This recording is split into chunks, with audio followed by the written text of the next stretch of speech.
Chris, you're back on the program. Chris Nelson at Reopen Chris. He's been on. This is the second time. ReopenChris.com. Chris, it's always a pleasure to have you on. You know, Chris, I told you last time you were on here, I used to be a Bernie Sanders leftist. I was with Anna Eskamani and all that group down here in Orlando.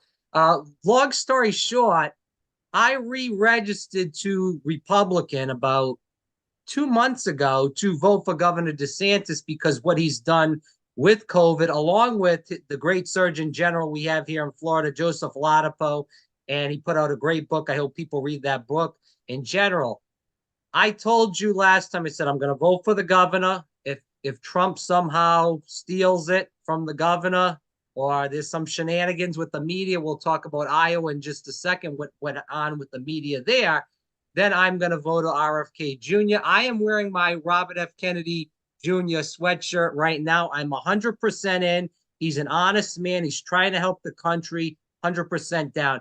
Chris, I want to talk about Governor DeSantis. It really disappoints me as a person that's in the Orlando area, finally re-registers, as I stated, as a Republican to vote for the governor because what he's done for medical freedom, what he's done in general for the state. I think he's done, I would say, about 70% good as far as, we're always going to disagree a little bit of what our favorite politician does. So I would say he's about 70-30 for me. But I was very disappointed now that I can't vote for the governor in Florida. If he is on the ballot, I will vote for him. But obviously, he suspended his campaign yesterday, and we're all kind of upset about that. So, Chris, talk about that. What happened with the governor's campaign? Because he was flying very high at the end of 2022, 1.5 million, as far as votes over Charlie Crist. Also won by over 19 percentage points. Was beating Trump, obviously, until that indictment with President Trump. Go ahead, Chris. I'm going to shut up and listen. Well, thanks for having me back on Fire Breathing Rob. And yeah, that was quite something we witnessed right there. A guy that was set up to clearly be the next president and the next Republican nominee. And you had the Trump sycophants, which I didn't even know some of these guys at the time. But if you look back at their old tweets, you have DeSantis 2024. You had Elon Musk saying he wants DeSantis. You had all these people saying DeSantis. And then he had the launch of his campaign. And then shortly after that, things started to shift. And then you saw polling coming out that was showing him. Actually, Trump was touting these polls long before May. Trump was calling him sanctimonious. Trump opened up on him right when he found out that he was a political threat to him. Okay. Yeah. I believe Trump was actually being honest about how he really feels about him during that period of time. I do think that Trump thinks he's sanctimonious. I do think that Trump doesn't personally like him. I think that he has a grudge against people like him because it's like looking in a mirror and all the failures that he had. But Trump's not an honest broker, and now he likes DeSantis now that he has dropped out of the race and he's no longer a political threat. And now it's politically advantageous for Trump to like him. So now he's not sanctimonious anymore. I'm going to thank his wife, even though I sicked my online lynch mob on her to call her all sorts of names and say she faked her cancer and stuff. But that was just politics, guys. No hard feelings. It wasn't personal. And now we're back to being friends again. And like that, I just think that's slimy because it's like, Trump cheats on his wives. He tells lies. This kind of like people can say, oh, it's just politics about certain things, but this is just like hypocrisy to its core. It's like, how do we know when he's telling the truth? He's such a good actor, when he says, oh, he likes somebody or he doesn't. But going back to when things changed, it really seemed like at a certain point, word came down that what the media narrative was going with was there would be an indictment, and then the media would all go with the same narrative. And I kept hearing this over and over again. They would say the following. They would go, this indictment has helped Trump. Indictments skyrocket Trump in the polls. another indictment, and the polls are up for Trump. And it was just this over and over again. And I'm like, well, this is odd. Why would a criminal indictment make somebody be more popular? Well, I think the media had a lot to do with that, because they were playing that narrative on Fox News just repeatedly, and on Twitter and everywhere where there might be somebody impressionable, but mainly the cable news and the narrative, even on the left, because remember, the left wants Trump to be the nominee. Right. The Democrats, they're about to completely open up on him, by the way.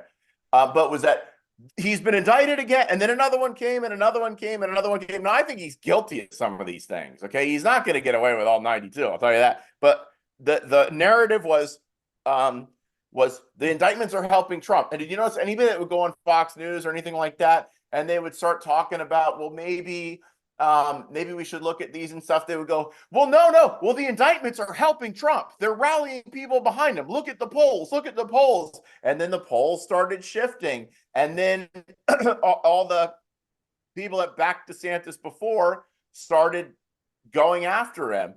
And it was really like a very choreographed thing from my point of view. Chris, can we backpedal? Because you were in New Hampshire for quite a while back in, I believe, July. You can correct me if I'm wrong.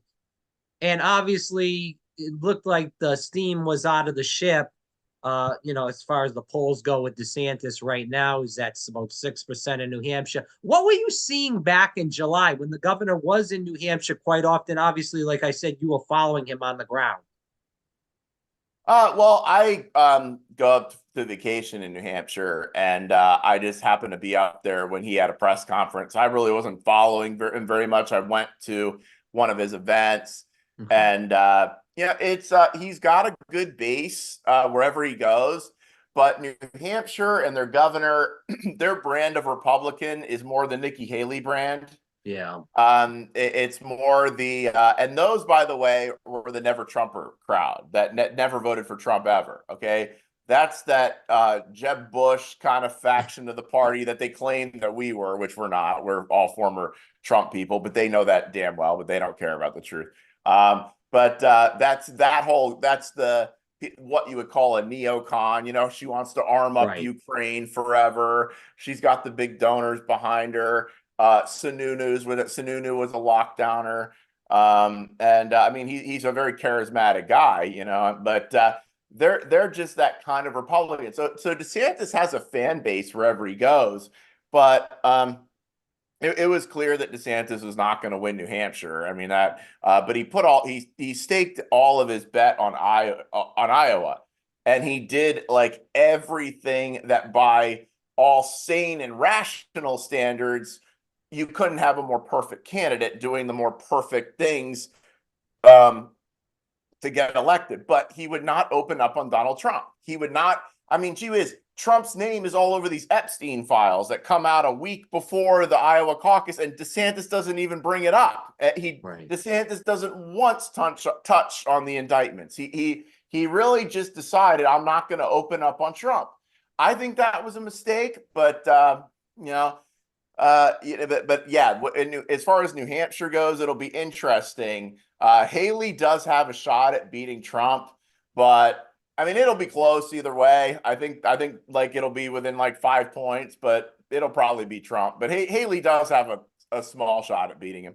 So you're saying it was mostly the polls when they changed and not going after Trump hard.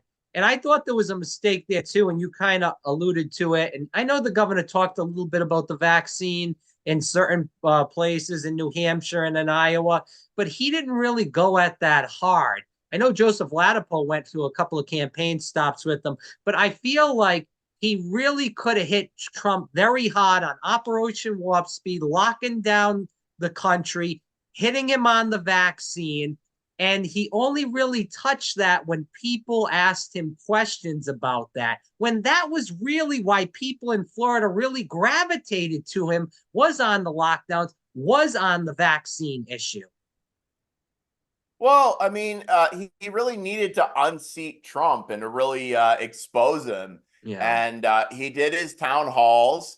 And yeah, with DeSantis, it's frustrating sometimes because when you sometimes he waits for people to ask him a question about something, and he won't talk about like his personal story and stuff like that to connect with people. And it's interesting because when he won he won such a grand re-election by so many points here in Florida because he had basically saved our state. He had basically saved us and saved so many of our jobs, and people were so grateful to him. And it was before he blasphemed the holy grail of the orange god.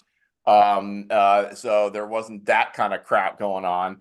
That he got reelected so by such a high margin. He ran against a weak candidate too. It wasn't wasn't a very strong candidate, but he won by 20 points here, and people just absolutely loved him, and still love him, but then Trump had to insert himself into this, and really the media, you had Fox News calling this Iowa caucus shut down, like saying that Trump had already won like 5 minutes into it and sending out a text message. So I mean, you had 60,000 people committing to caucus for him, Desantis, and then 23,000 show up. So what was the disconnect there?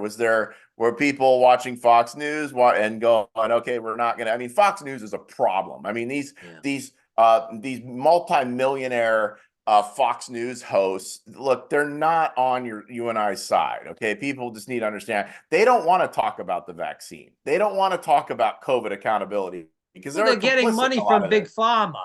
That's where all the look, I advertising had their dollars are commercials from coming Big from. Pharma commercials. They don't want to talk about this, and they don't want a candidate talking about this either. It's not in their best. And plus, Trump does great for them for the ratings. So with all these conservative media outlets in the tank for Trump, it made it hard.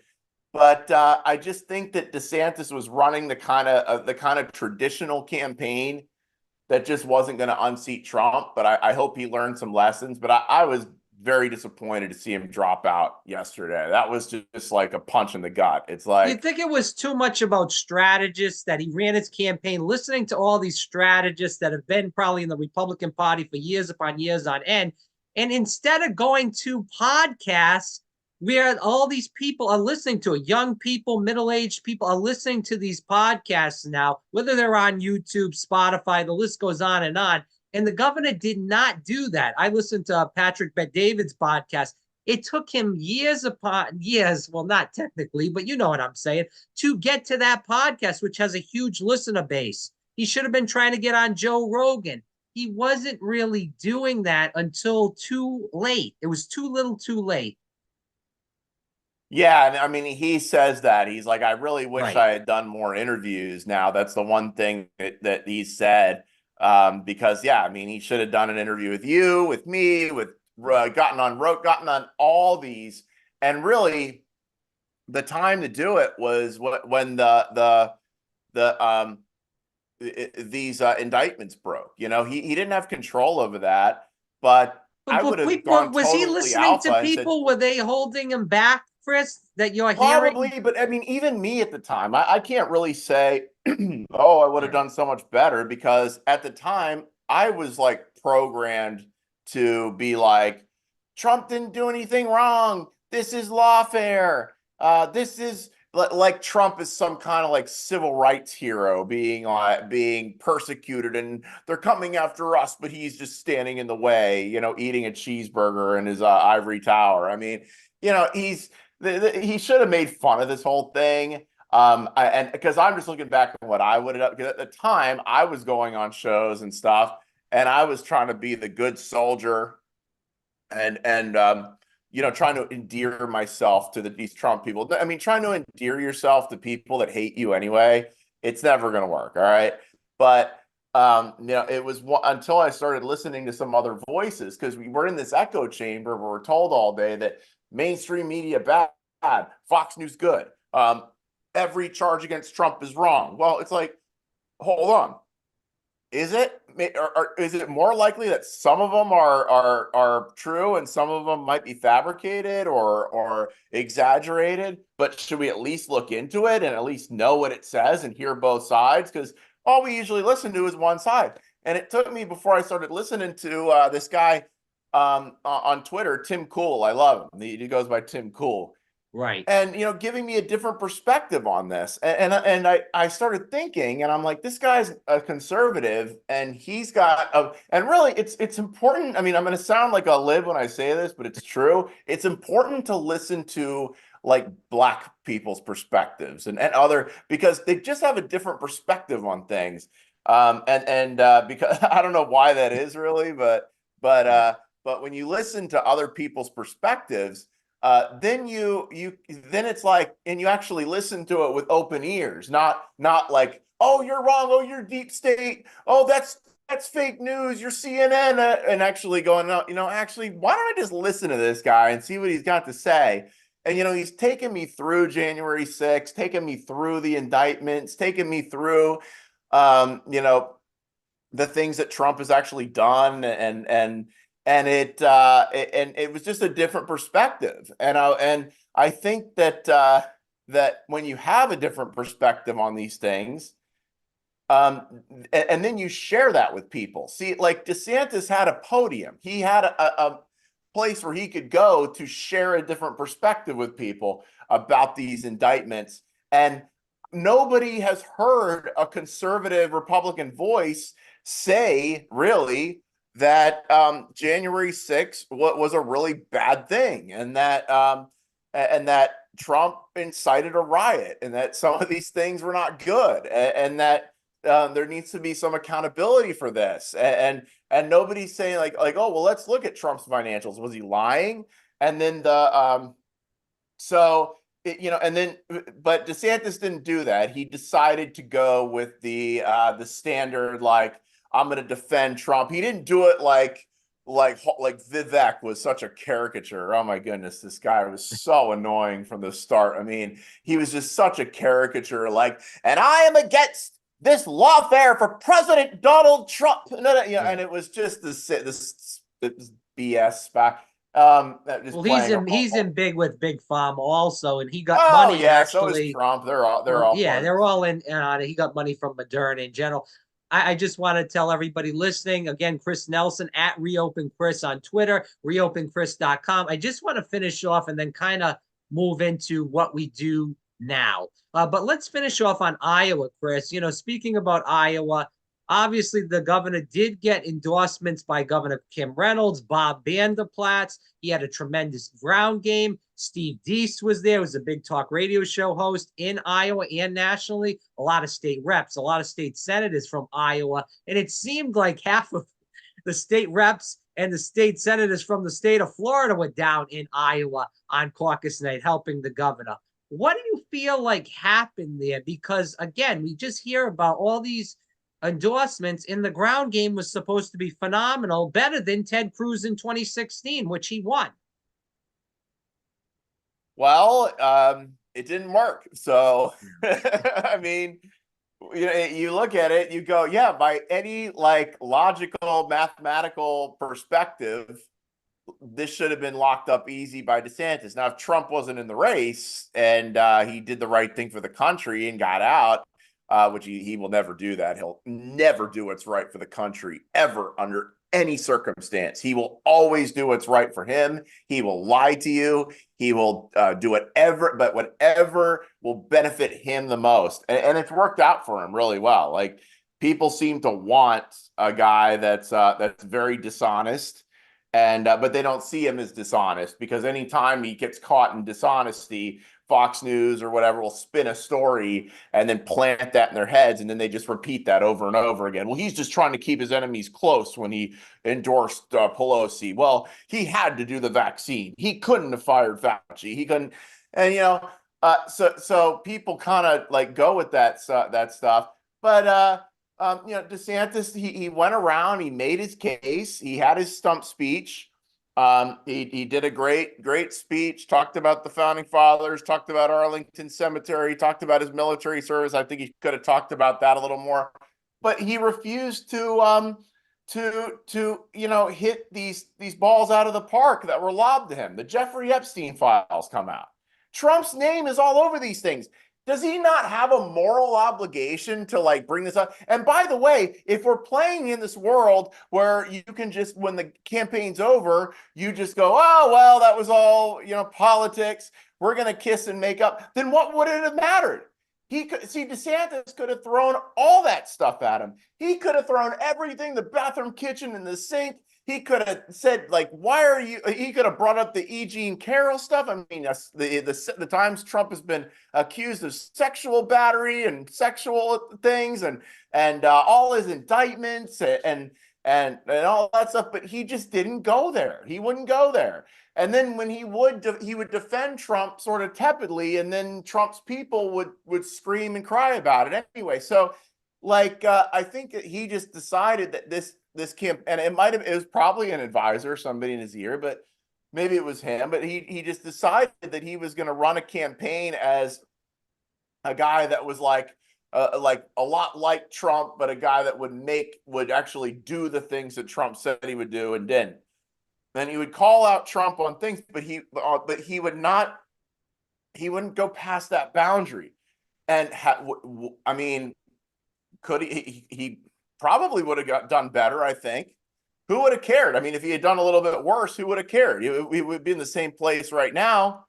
But he thought he was going to win with this strategy of just while Trump is throwing all the nastiest things at him and sicking his lynch mob on him and calling him a pedophile, basically insinuating and making things up about him and attacking his wife and sending his little dorky meme team to attack him and manipulate videos, and just Trump just basically brings people in and they're all like, oh, please, Mr. Trump, will you give me a MAGA hat? Oh, it's just so wonderful to be in your presence, sir. We can make these videos for you that make Ron DeSantis look like he's a meatball and da-da-da, and make fun of his cowboy boots, and Trump just goes, yep, do it. Just throw it, make stuff up, whatever, just attack. And they go, oh, yes, master, we'll do it. And so they go and they do that. And then DeSantis is there going, oh, got to be very careful. Let's carefully choreograph this. And things are very tight to the vest. And we're going to run this very old school, very, well, where was Christina Pushaw campaign? Where was Christina Pushaw? Where was she at the whole campaign? It seemed like she was on a leach and not let out of the doghouse. Tied up somewhere in Tallahassee or Miami. I mean, it was very bizarre because she went from being this very potent attack dog when it was going against Charlie Crist, which she was so effective, and she was just the star back then. You remember, and then she started that with the Trump people. As soon as he announced, she started doing that same thing, and she wasn't like doing anything smearing anybody. Nobody smeared anybody or lied about anybody. She was basically just showing them Trump's own words and Trump's own record and they all started crying, and Tim Pool was talking about it, and Tucker Carlson, and they're calling foul, and they just were like, Ron DeSantis is the worst media comms team we've ever seen.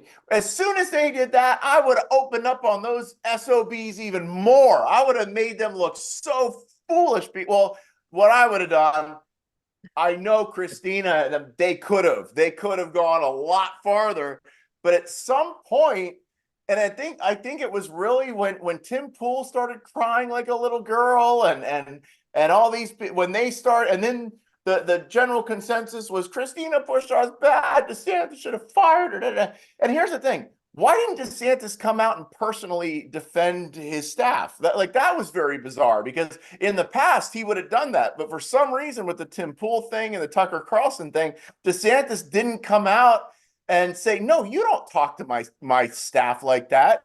You little, media, jerks. You don't talk to my staff like that. And he really just completely ignored what was going on in media land and on social media, what was going on with these attacks. And he just was continuing with his little stump speech. And I'm like, okay, well, maybe he's got a plan. Maybe he just doesn't think anybody's paying attention to that. But then Christina was just basically retweeting things all the time. And I'm like, I'm like, what is she doing something else? I mean, what's going on here? It's not really my business, but it was like, why isn't she on here doing what she was doing before? So, they tried that strategy of capitulating to the Trump people, and every time they said they had their feelings hurt, to then go, oh, okay, well, I'm sorry, we won't do that again, Well, the and Trump people are the you can see people how that that always worked out. said, sorry to interrupt, Chris. The Trump people are the people that said F your feelings, but they always crying about their feelings. It's very funny that happens.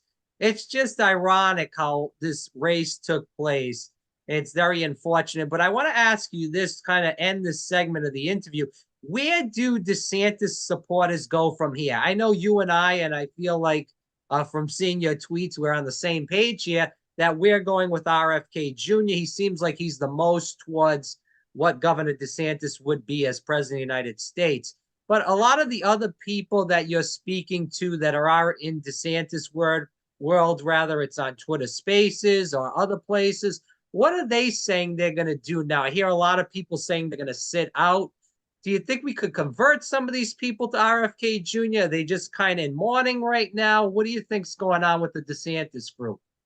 Oh, you can convert people to Bobby Kennedy, and that's the direction that my family's going. Is Bobby Kennedy? I was a very big Bobby Kennedy fan before then, and if they want to go, oh, see, you were a Democrat all along, I'm like, no, I'm a lifelong Republican. I voted for George Bush. I voted for John McCain. I voted for Mitt Romney. I voted for Donald Trump twice.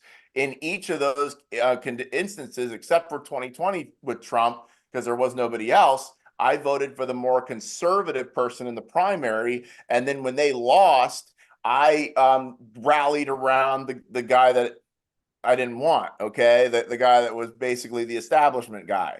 Okay, and corporate media would always say, well, now it's time to rally, and they would give these sanctimonious lectures about how we need to come together now to beat that evil Democrat because he's evil incarnate.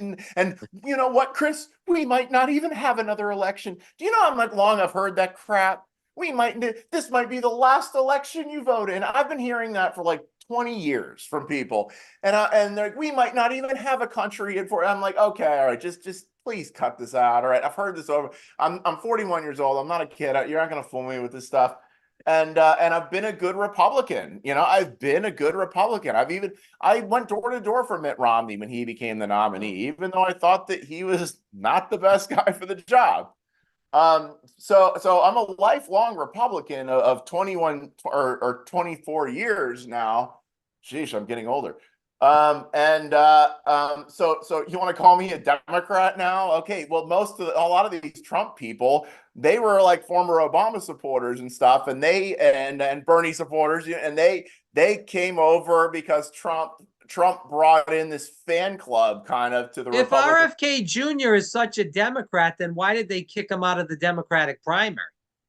Well, he's a Kennedy Democrat. I mean, Right. Kennedy Democrats like his uncle. I mean, he's a legacy family, which is cool. Being John F. Kennedy's nephew, and being Robert F. Kennedy Jr.'s son. But here's the dilemma that he's in right now, and that is he just watched what happened to Ron DeSantis. Okay, and as much as the Trump people liked him for the vaccine stance and stuff like that, or allegedly liked him, they don't care about principles. All right, they only care about Trump, or maybe some of them do care about principle. I don't want to say they don't know, but they don't show it very much.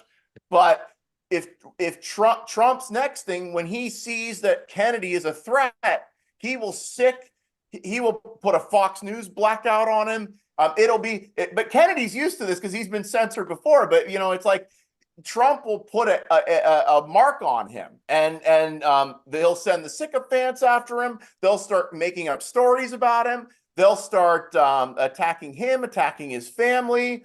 They'll even go after his beautiful wife, Cheryl Hines, who's Curb Your Enthusiasm, another season coming out. If Trump sees him as being a threat, they will unleash on him. Okay, and I think he sees that. People see that, but then as soon as he's not a threat anymore, he'll all of a sudden become a friend again.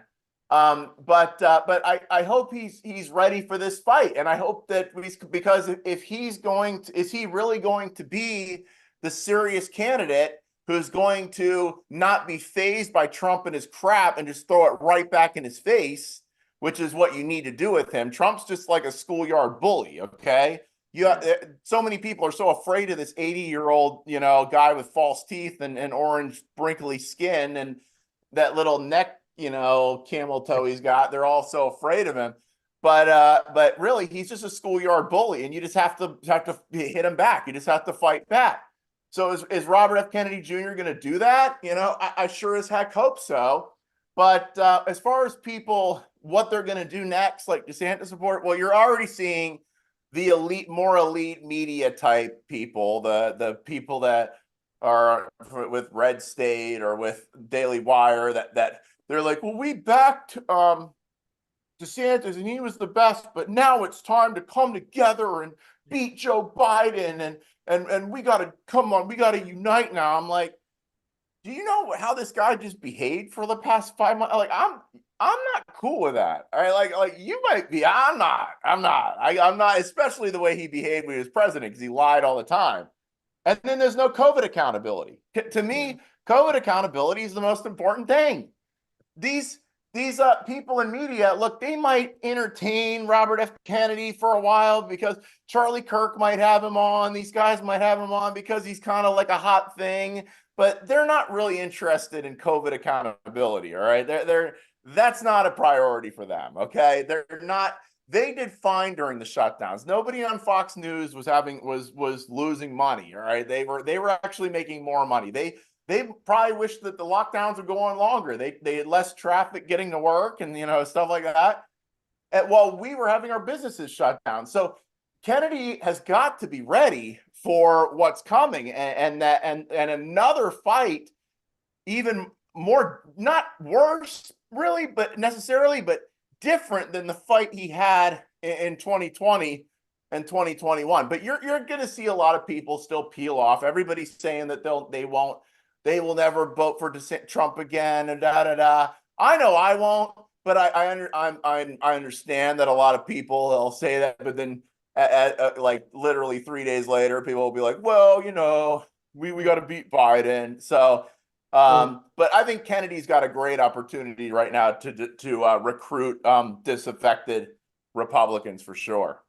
Well, we saw what happened the past 8 to 10 months where we had a candidate that stood up for medical freedom. He stood up against the trans agenda. He cut taxes in Florida. He did many other things. Education in Florida is number one. And the people in the Republican Party put that aside. They said, that's all nice, well and good. God bless them. And they went for the guy that wants to hoot and holler, yell and scream, and put on a show. And that's what they want. So they want the clown show. They enjoy that. They don't want the guy that goes out there and maybe a little bit more boring, but he's a policy wonk, and the guy gets things done. He's not a bullshit artist like Trump on the wall, on the trans stuff. This guy is, like Nikki Haley. He goes with the wind, like John Kerry. Remember John Kerry on the sailboat? He used to go back and forth. It's the same thing with Trump, the same thing with Haley. They just go with where the wind blows, and that's what they do, and they never get anything done. I don't know what Trump did when he got in office. He did the tax cut. It screwed a lot of people in the Northeast that were Republicans too. And that's all he did while he was in there. He didn't do anything about Obamacare. He put out the vaccine. He put out the lockdowns with COVID. What did he do? No one can tell me what this man did when he was president of the United States, except hoot and holler and yell and scream. Nothing. Well, he talked a lot. Right. And he made up little names for people, but then he would just do whatever they want. And then anything he really did was like an executive order that just fell apart right when Biden got in office. But that people are more concerned with, oh, well, Trump made me feel a certain way or things like that. And a lot of the older generation is still hung up on this guy. And they're just like, oh, it's so unfair what's happening to him. But I think that a lot of this BS is gonna come out soon because the media has been holding back on him.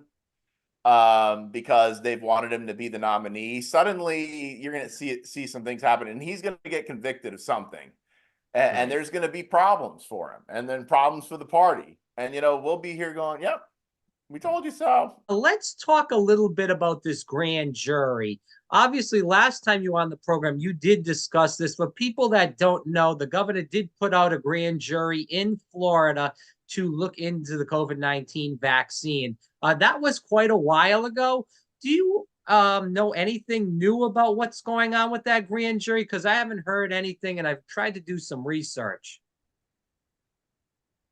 Yeah, he had paneled it in December of 2022, and they usually take 12 months, but they can take longer. And they're looking into the J&J and Pfizer, or the Moderna and Pfizer specifically, and misleading things that were said about it, misleading statements made by their company representatives.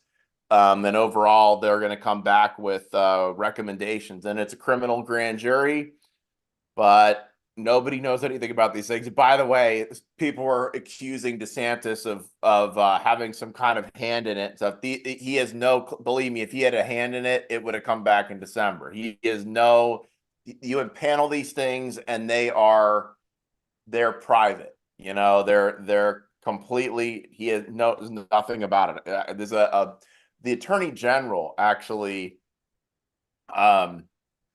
appoint somebody to be the advisor to the grand jury, and they meet, and they must get paid. I wouldn't do it for free to go over all this stuff. Don't quote me on that. I think they get paid. I would think they would.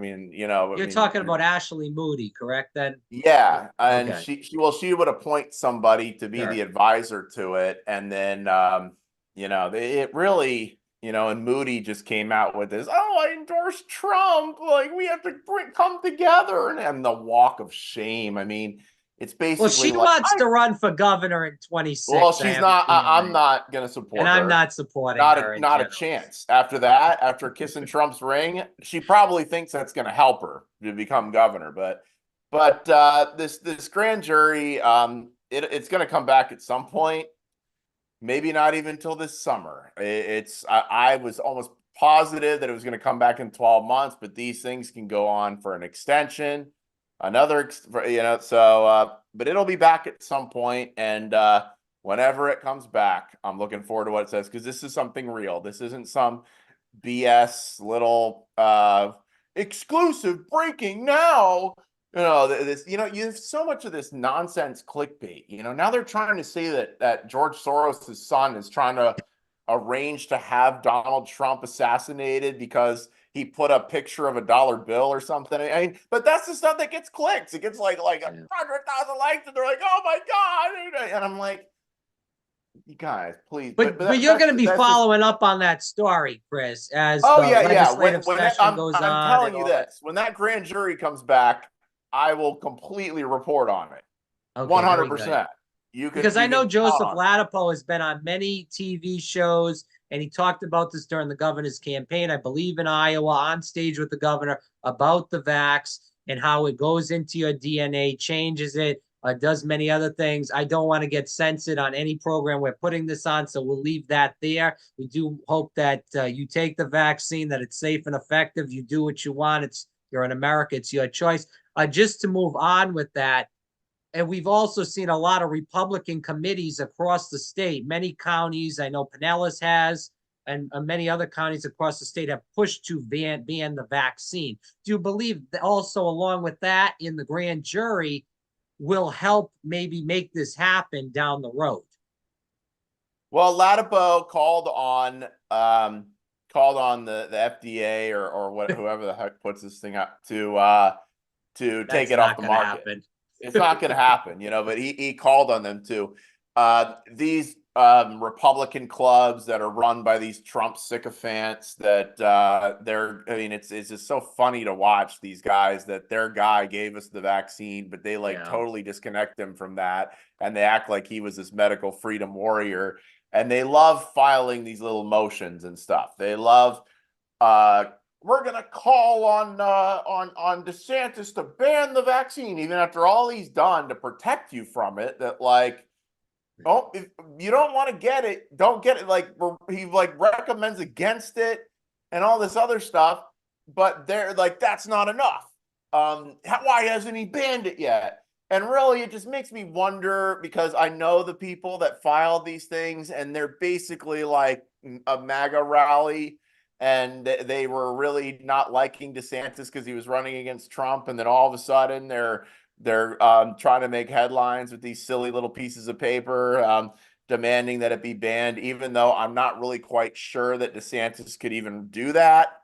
Right. Well, Shannon Joy did question the Governor DeSantis about that to his face, and he said he would look into it. But he, again, as you just stated, Chris, he's not sure if he could do that and might have to go through the federal government. But she did question him on that, so I think you're right on that. That was the best podcast he did. Yeah.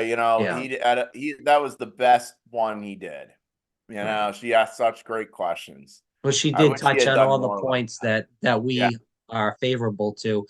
Just going into the legislative session, obviously the governor is back in Florida, did that video yesterday to suspend his campaign.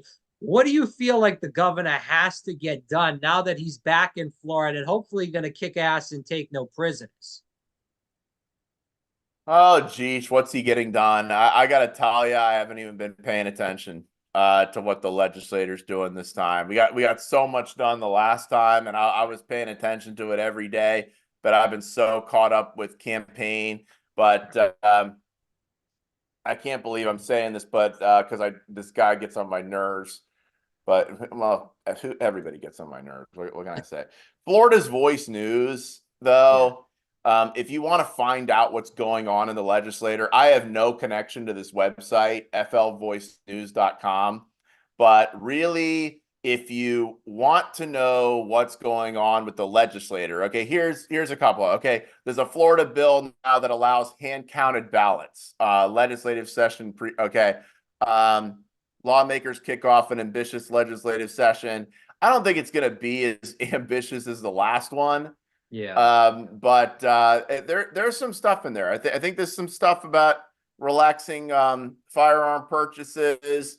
Banning. Let's just there's some more election stuff. I think there's somebody that filed a bill to ban mail-in ballots entirely. Yeah, that's I think not going to that's work. happening. I hope. Yeah, I know. I'm not really for that. We had a fine election with the mail-in ballots with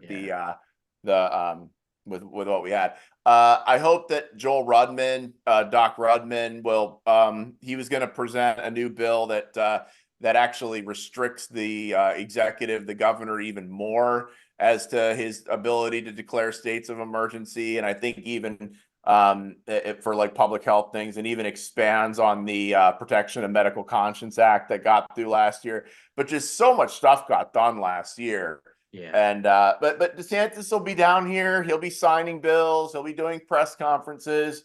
You'll be hearing all about it. But if you really are interested in what's going on with the legislator, really Florida's Voice News, they track this very well. So I would check that out. Finishing off with these last few questions, what do you feel like is next for the governor, Chris? And do you see him running in 2028? And the reason why my concern of 2028 is because whether we like him or not, Fat Boy Christie should have ran in 2012 against Obama. That was his chance to win. Obviously, he ran in 16, had no shot, ran again in 24, had no shot. And he was very popular at that time in New Jersey. And then he had Bridgegate and all the other crap that went with it with Trump. I'm worried that, again, that could happen to Governor DeSantis. Not so much that he becomes unpopular like Christie, but then in 28, that's a long time from now. There could be a new governor or a new senator that's on the rise. And DeSantis's time could have been in 24, and he let it pass. Well, I mean, he didn't let it pass completely. I mean, he gave it a shot for sure. Fair, yeah, right. Bad campaign it was techniques. what he was up against. Really, honestly, even if he had opened up on Trump and done all these things, what he was up against with this, it just might not have been possible. I mean, I don't Sure. ever like to think that something's not possible, but with all these indictments and the way Trump went smearing him and the way media was blocking him out and running an embargo on him and not sharing all these accounts on Twitter that were sharing great things about him in the past abruptly stopped. And then just this constant barrage of rage and accusations and mudslinging. And then in addition to the media being the way they were and the constant drumbeat of the polls, he would go on like Laura Ingraham. I mean, my goodness, does that woman inject 20 grand worth of Botox into her face I mean, but she'd sit there and she'd go, Governor DeSantis, you're really down in the polls. And then they would bring up like a picture of the polls and they would show like Trump way up here and then DeSantis like way down here. And like they would have that up while he's talking. Like that would be like, and I'm like, hold on a second, this isn't fair. Like you're gonna bring this guy on and you're gonna have a little image of the polls. Like it would be like basically if you like brought on a little thing like showing me like Chris Nelson sucks or like you get listen to this guy or whatever while I was talking. I mean, it wasn't fair. And you could tell Laura was enjoying it so much. She was just like, well, and it wasn't about substance. It was just like, well, the polls have you. And then they would say, well, Donald Trump's indictments are making him very popular. What do you have to say about that? They kept asking that over and over again. I'm like, what the hell? Why is this question always being why? You know, and I wish at that time he would have been like, oh, they're making him popular, are they? Well, you know what? I don't think that sexual assault claims should be making anybody popular. He should have, because those would have gone viral. Like he made a really good video. He didn't make it, but his team shared it. He made some really good videos at the beginning that were really appealing. Like one was him with going at all the trans stuff, and it had this hard beat behind it. Do you remember that one? And it was going at Donald Trump for allowing men in women's bathrooms and stuff. And it was just it went viral. And oh my goodness, all the pundits went nuts. This is horrible. His team should be fired for this.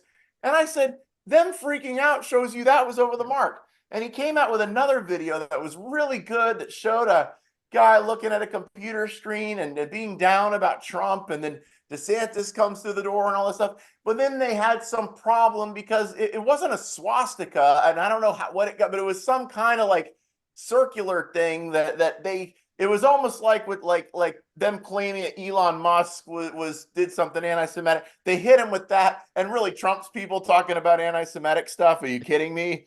Have you heard of the Groypers? And that was such a problem. So then the most effective advertisements and things he put out were immediately hammered down. And then I think he backed off on that. He was like, oh, well, let's just play it safe. Let's not. But that was the kind of stuff we really needed to see. But moving into the future, who the hell knows what's going to happen between now and then? I mean, I mean, who knows? Look at how quickly things changed in just a year, in just 2 years. You had the most popular up and coming conservative who was poised to be the next president, and now he's kissing Trump's ring basically, and it's sad to watch. I mean, I wouldn't say it was sad to watch, and I'll end here, Chris, because this guy really and he crushed Gavin Newsom. He put it to him. And Gavin Newsom is the rising star in the Democratic Party. If we see Joe Biden go to the nursing home, it's going to be Gavin Newsom or Michelle Obama. And he just got Gavin Newsom and just took him to school. To Gavin Newsom's wife had to come up there and say, we're not debating anymore. This game is over. I don't know if you heard that. I'm sure you have. That's the reason why that ended. And that was it. That was supposed to be game, set, match. I was so happy he did that. I was worried about it, but then I was happy he did it. But I wasn't worried about it at all. I knew he'd dominate. I mean, he's just very good at that.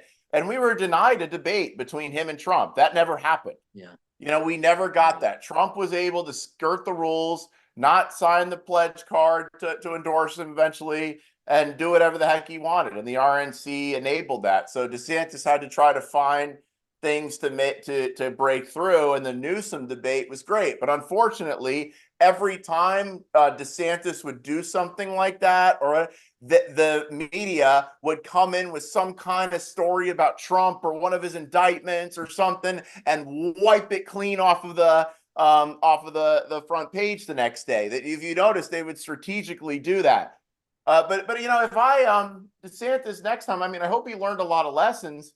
But really, hopefully, Trump's just not in the picture in 4 years. You know, I hope he doesn't win this time. I know that people are, oh my God, you can't. But you know, I think our party needs to learn a lesson about this. And I think we'll be just fine. But whether he wins, I mean, whether Trump wins, serves his 4 years, and then passes the torch to DeSantis, maybe that's what needs to happen. Maybe Trump needs to win, serve 4 years, and pass the torch to DeSantis. But who knows what'll happen at that point? If it'll be poised for DeSantis, or if people are so pissed off about Trump and what he's done that then they're ready to elect Newsom. So it's hard to tell, but I will tell you, you haven't heard the last from Ron DeSantis. I hope he's learned some lessons here, and I hope I believe for sure we will see him as president. Quick answer. Casey DeSantis in 2026. We heard a lot about Matt Gaetz, Byron Donalds, Ashley Moody, and Wilton Simpson, who's the leader of the commissioner, rather. He was in the Senate, Commissioner Ag. Do you see Casey DeSantis maybe as a governor in 2026 to take over Ron? No. Okay. No. So you don't see any kind of political ambition from Casey DeSantis, because what I've seen her on the trail and seeing her and on the trail with the kids, I think could be a hell of a politician, but you don't see that at all.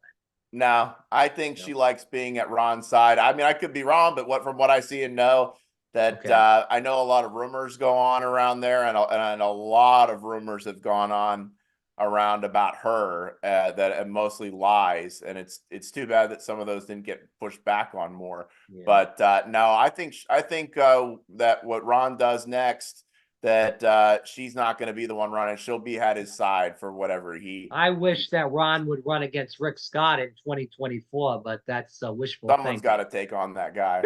that guy is a clown. Career politician.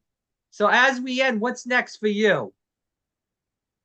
Do my thing, work, enjoy my life, maybe take a break from social media. I mean, I was literally up all night last night on Twitter, and my eyes are burned out from staring at screens all night long. I'll tell you this, I'm up all worried about this and talking about it and tweeting about it and everything like that.